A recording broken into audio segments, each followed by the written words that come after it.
Welcome to the Sanity Project podcast, where you can awaken your mind to clarity and success even in today's life challenges.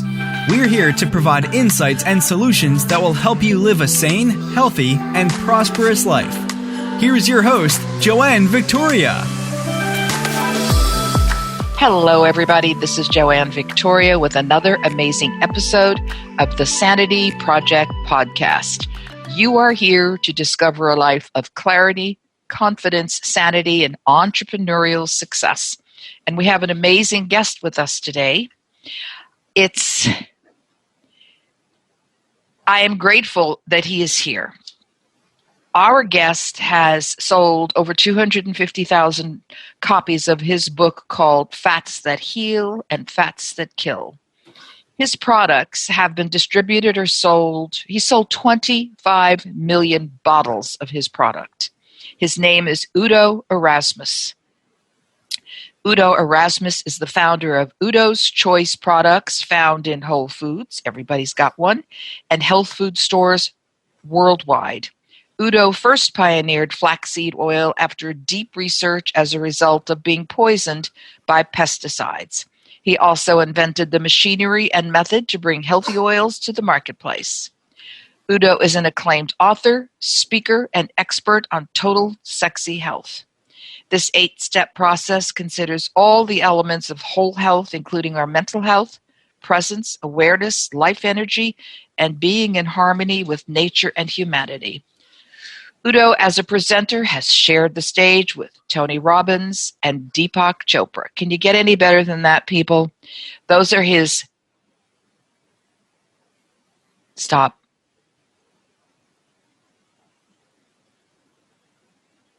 Okay, we can move forward. I'm going to edit that out. So Udo Erasmus is here to help you find and keep your power and your light no matter how dark, confusing, and chaotic the world becomes. But first, welcome to the show, Udo Erasmus. Hi, glad to be on.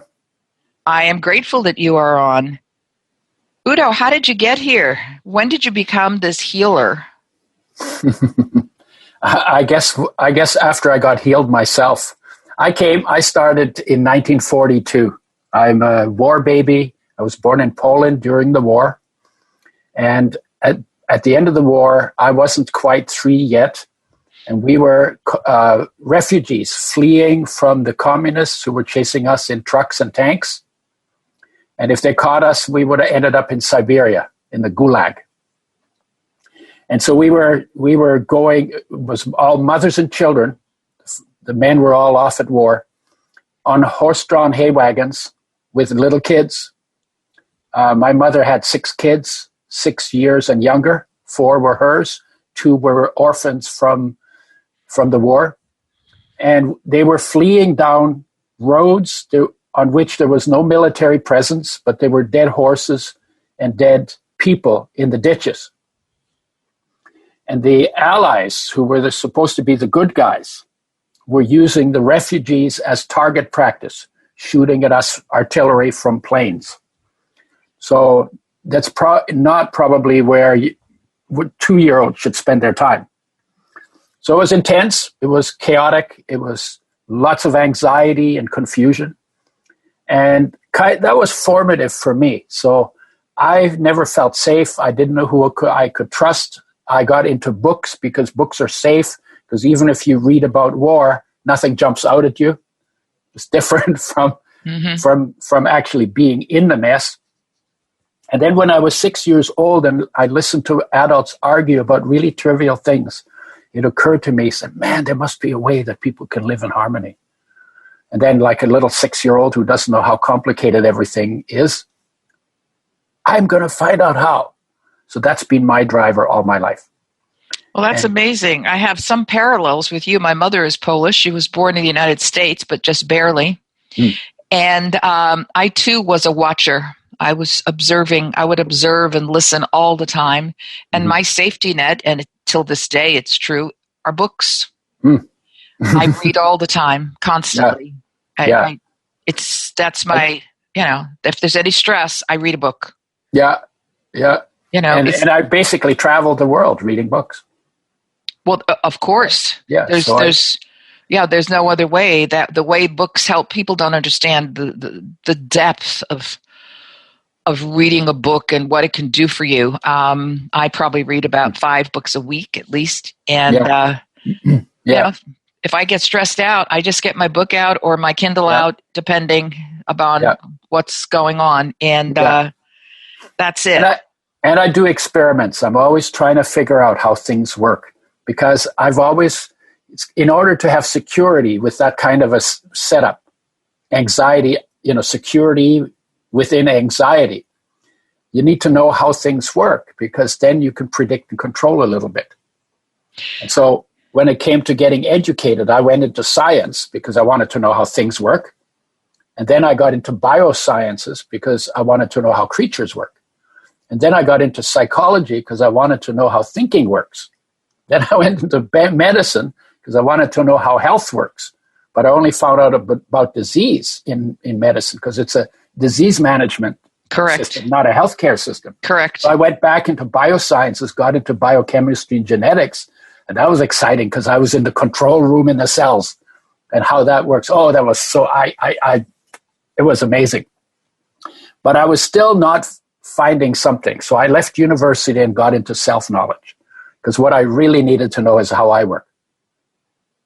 And that's basically is my background. It's always about how do things work, and it's always in service of that thing. There must be a way that people can live in harmony, and I'm going to find out how. Yes, I had a 90-minute conversation with someone yesterday, and most of the time was spent in that. How do we live together, work together, be together? And we have to get to know each other. Mm-hmm. And, you can't force people to be together, but when you can attract enough of the right people who want to be together, and you have a message, well, you have several messages, but you are out there helping people look into themselves for their mind and for their health. Which to me, they're the same. Without one, there's no other. And to keep your body as clean and as healthy as possible. Yep. Yeah. Honestly, of all the things, we talk about, environment, big problems. We can't sustain the way we're treating the environment. And, politics is really a mess, so we can't do politics the way we're doing politics. Relationships are a mess. We can't do relationships the way we're doing it. Health is a mess. We can't be healthy the way we're going about it. And so I say, okay, well, how do we change all those things? And the conclusion I came to is something in us needs to change so that we go from whatever emotional state we live in or state of being we live in to a deeper state of being where we feel more whole. Wholeness begins on the inside. We already have it. We already are healthy. Life can never get sick. And we are not the body. If I say to you, if I point at you and I say to you, whose body is that? Most people would say, oh, that's my body. So in saying that, we have just said, I am not the body. I am the owner. So then who's the owner of the body? It's not your name. Your name doesn't own your body. Your name is just a label. But who are you as the owner of the body? And what is it? Life. What is life? Life is energy. Where does that energy come from? Well, it comes from the sun, most of it. So solar energy goes into green leaves. The energy is absorbed, stored in bonds between atoms that make molecules. Those we eat as food.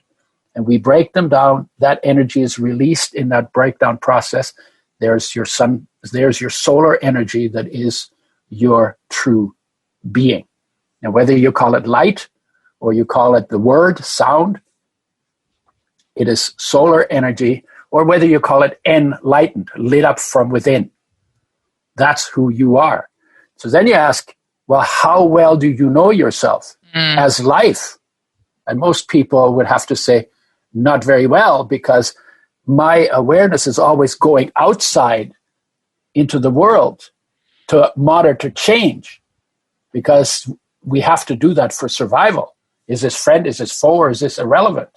And on the decision we make about what the change means we determine our action. We either run like hell, or we fight, or we hide, or we get closer to it if it's friend, or we just ignore it because it isn't of any consequence to our survival at the moment.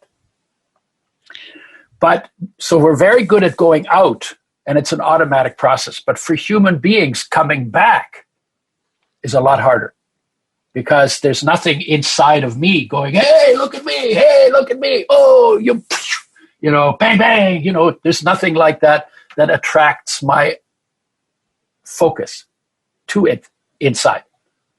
So how do we get back? That has to be a deliberate process.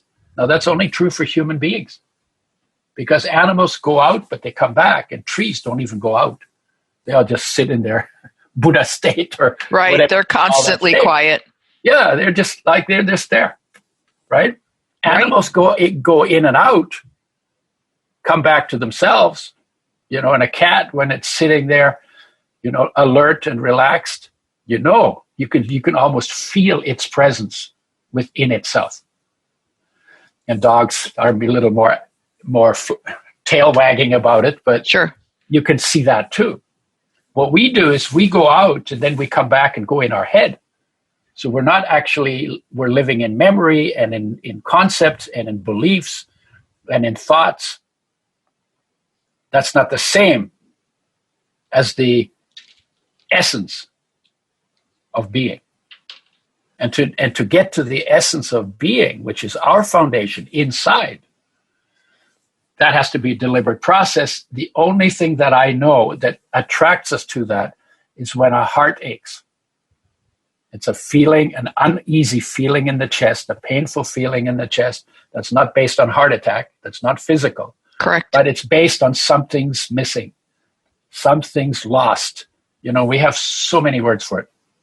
Loneliness, longing, striving, yearning, blues, heartache, you know, when somebody dumps you, you know, or some disappointment, emptiness, restlessness, separation, isolation. I have 10 pages of words that I'll bet you do. Depending on what triggered the feeling. But the trigger is not the cause of the feeling. The trigger is when we lose something that we've invested ourselves in. Then we're left with our uninvested state, which is our disconnection from ourselves. Now, how does that come about? When I was in my mother's womb, when we were in our mother's womb, I call it the Buddha tank. And the reason I call it the Buddha tank is because in the womb, there's nothing to do.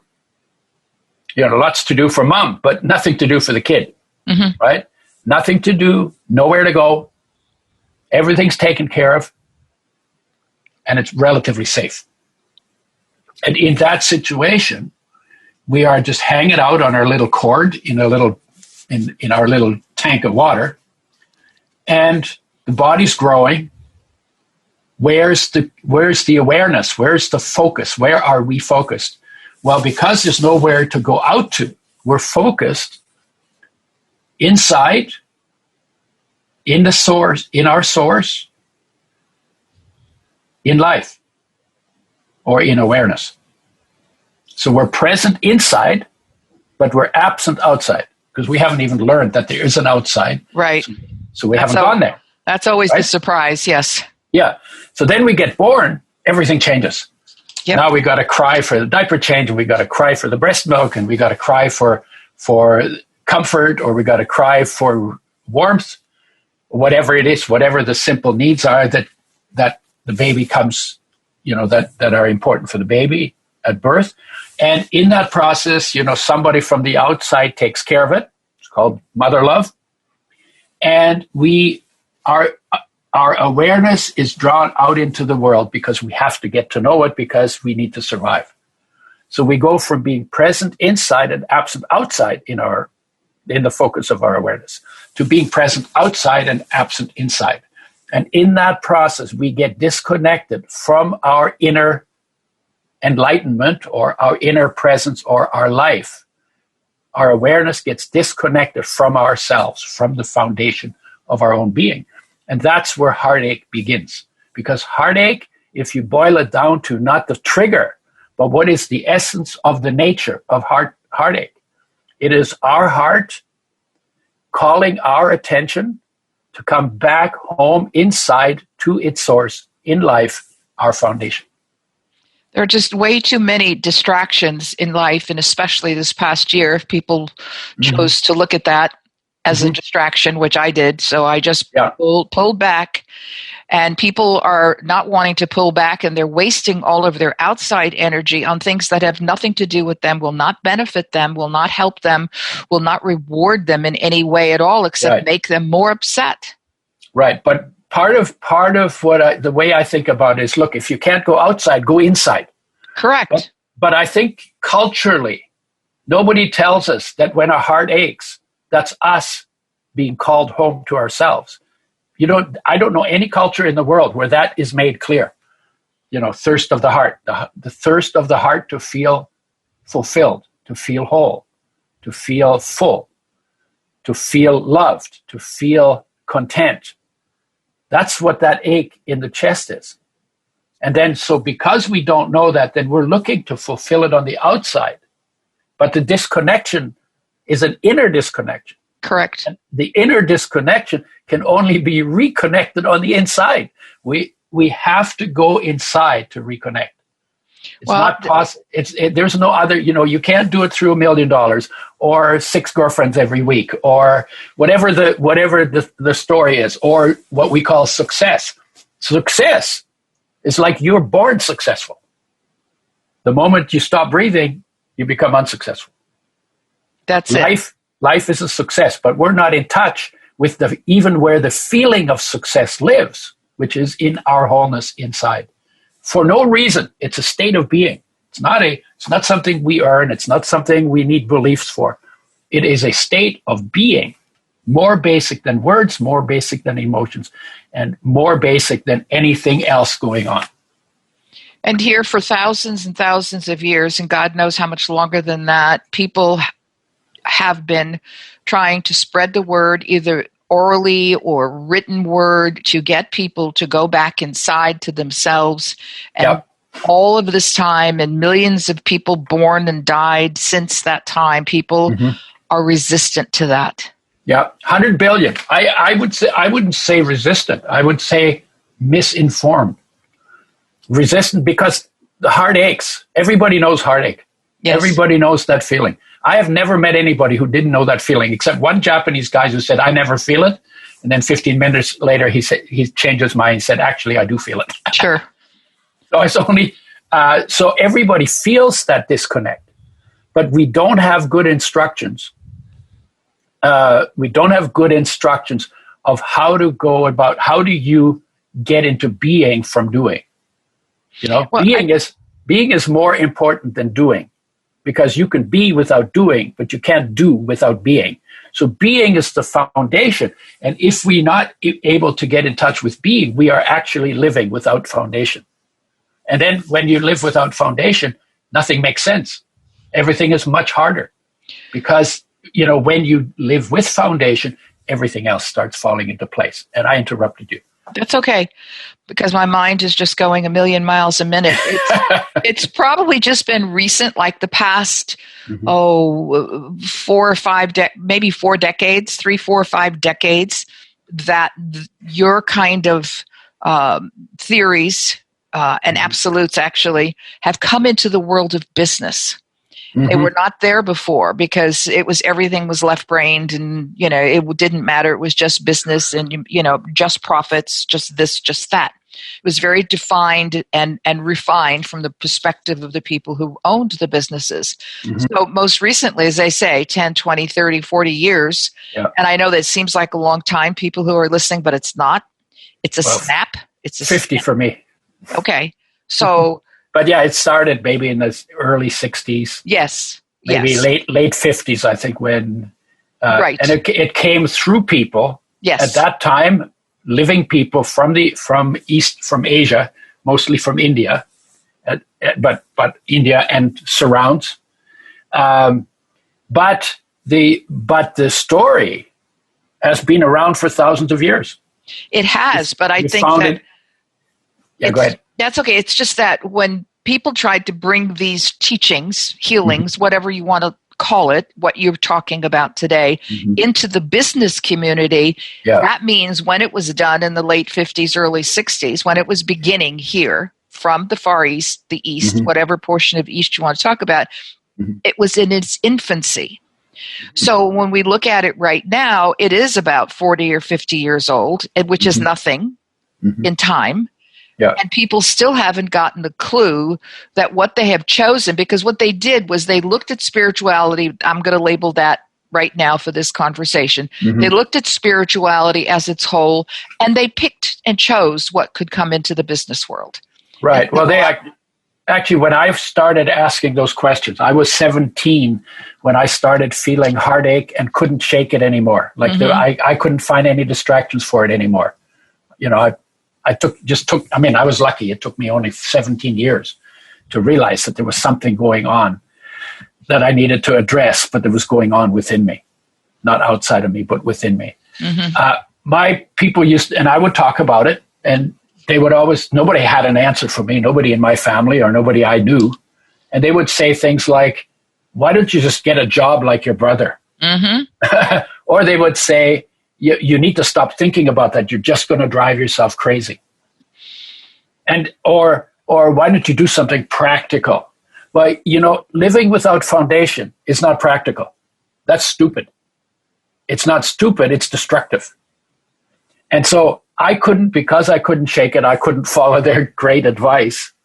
And eventually somebody said to me, I was really big on peace because I came out of a war. So a teenager told me, the peace that you search for in the world is within you. Oh yeah, what a good idea. If I want peace, that maybe it should be an experience that I'm having instead of some setup on the outside. The peace you're searching for is within the world, is within you. And I could show you how to connect to it.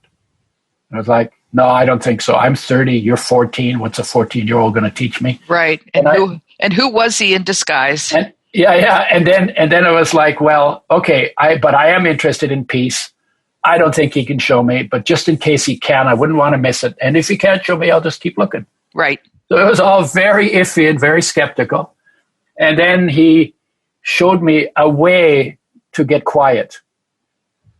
And I said, oh, that's too simple. Peace, it took us a lot to go to the moon. We haven't made it to peace yet, so peace must be more complicated than going to the moon. Seriously, that was my thought. I'm not denying your thought. It's just amusing. Yeah. And then I said... It's too easy. Yeah, and then I said to myself, okay, well, I don't think this is ridiculous. It can't be that easy, but I promised that I would give it a fair chance. So I'm gonna try this for 6 months. Every day, sit still for 5-10 minutes.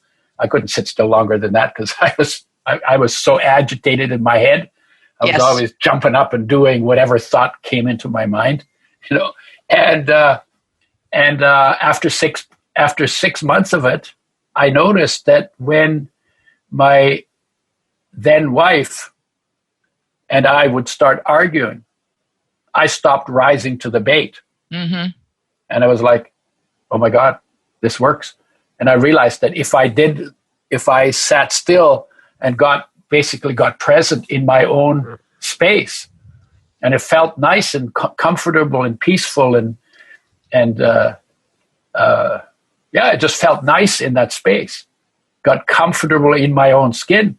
Then when the argument started, I wouldn't rise to the bait as much. And it was enough for me to say, you know what, this is actually sitting still every day for a little bit, whether it's 5 minutes or 10 minutes or 20 minutes or 30 minutes or an hour or 2 hours if you got nothing to do for a day, or you're under lockdown and you can do 4 hours a day of it. Sure.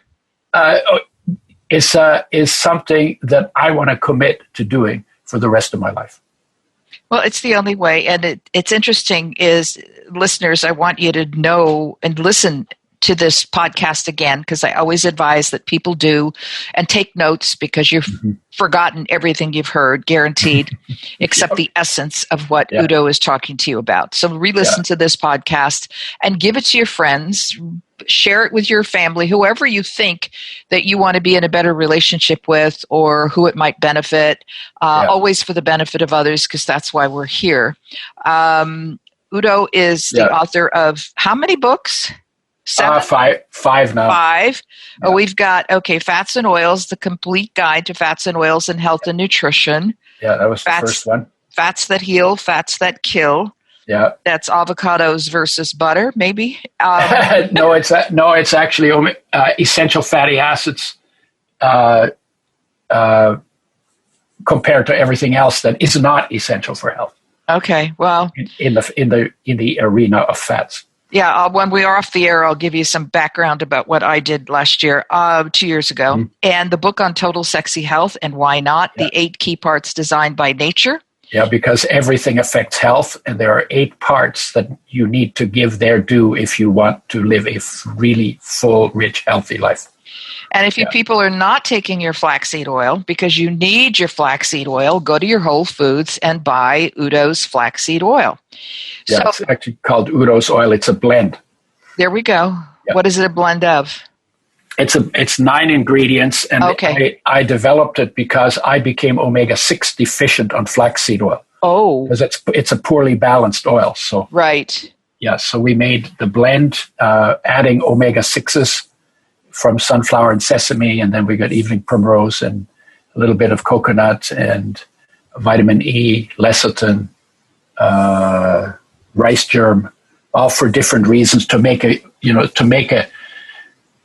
one product that gets you everything you need from fats that gets you everything you need from fats and nothing you should avoid, because there are fats that kill too, and you want to avoid those. Yes, I had a deep conversation with someone last month who was omega-6 deficient, and she was very upset.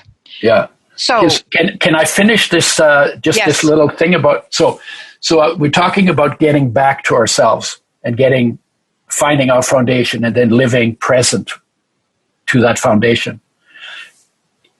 In order to do what needs to be on the planet, whether it's environmental or political or health-wise or relationship-wise, we will not do what needs to be done until we feel whole, because it's out of that wholeness that we live in respect and in harmony with all of those things, with each other, with the natural system, and with ourselves. And if we don't have harmony within ourselves, how are we going to radiate that into our sphere of influence?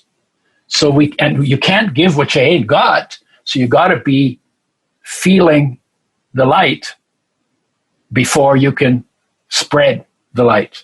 Because what we do is an outcome of our state of being, automatic. If your state of being is peace, you see that peace has always been everywhere, and you live into that peace. But if you're angry, you'll see enemies, and your anger will color your perception. You will find enemies. You'll create enemies if you have to, and then you'll live into enemy territory and have wars and have conflicts. If you're fearful, then you're going to find danger, and then you're going to hide and run from that danger. So your state of being, or your emotional state, how you experience yourself, is the foundation for everything you feel, think, say, and do, and what the consequences of that are. And our state of being over the past 200,000 years is what resulted in the world we now live in. All the good things and all the bad things that we have in the world, we've created out of our state of being. So how to fix it? You need to find a better, more solid, more harmonious, more peaceful, more love-filled state of being, more enlightened state of being. Everything else is automatic from that. So that's why the heartache is so important. I call it the greatest gift you've been given other than being alive, because that will bug you until you come home. And you'll get distracted, and the distraction will end, and you'll be back to your heartache. And then you'll find another distraction, and when that dries up, you'll be back to your heartache. Heartache, and what I say to people is, when you have your heartaches, sit with it, be with it, feel it. Don't judge it, accept it, embrace it. Be grateful for the power that it has to help you find your way home. Because if it wasn't for that, we would all get lost and never find our way back to the Buddha state that we were in when we were in our mother's womb, the enlightened state, the state of living our lives lit up from within, and then radiating that into the world, into our sphere of influence. Imagine if 8 billion people actually sat still for a few minutes every day and became good at coming back home and feeling whole. Imagine what would come out of that in terms of thoughts and feelings and actions, thoughts and words and actions, and the consequences of that on the entire planet. We have that power within us, and something is calling us to come home to it so that we can. We're wired for this. This is the big transformation, coming home to ourselves. This is why Udo Erasmus is here with us today, audience, to help you find yourself, to help you heal your heart, to help you find a way to stay healed and to help heal others. Where can our listeners find you, Udo? Well, the oils, and I also work with enzymes and probiotics. Udo's Choice, UDOS Choice.com. And the educational stuff is at theudo.com, THEUDO, or UdoErasmus.com. But I have a YouTube channel, and I'm on Instagram, and I'm on Facebook, so I'm not hard to find. I've been doing this work I started almost 50 years ago, 40 years. People, yeah. Excuse me. This is your gift for the day, people. Listen to this again and again. Take notes, preferably by hand on a piece of paper, because it will go into your brain better, and then you can transfer it to a Word document if you want. I want to thank Udo Erasmus for being with us today. It's been an enlightening period of time. I've enjoyed it immensely, and I thank you for being here today, Udo. This has been wonderful. Thank you, Joanne. For those of you who want to get my free book on my AskJoanneVictoria.com/podcast, it's called The True Self Handbook, A Guide to Transform Your Life. I hope everybody has a wonderful, wonderful day. Bye-bye. I hope you enjoyed this episode of the Sanity Project podcast. Please go to AskJoanneVictoria.com to listen to more podcasts. Check out Joanne's coaching programs and get a free copy of her report, 5 Steps to Achieve Life-Work Harmony. That's AskJoanneVictoria.com. Take care, and thanks for being here.